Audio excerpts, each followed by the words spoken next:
Hi! In front of me is Vivo V21e, and today I would like to show you how you can use one-handed mode. Firstly, just open Tab menu and look for Small Screen Mode shortcut. When you find it, click on it. As you can see, one-handed mode is now on. If you wish to move your shrink screen, just hold it and drag it.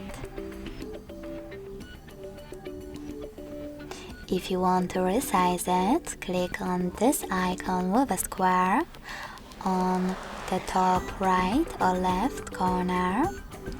It depends when you put your screen,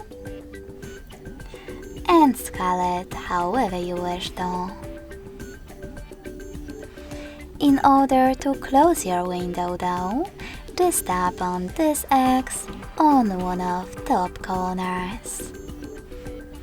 Thanks so much for watching. If you enjoyed this video, smash that like button, comment and subscribe.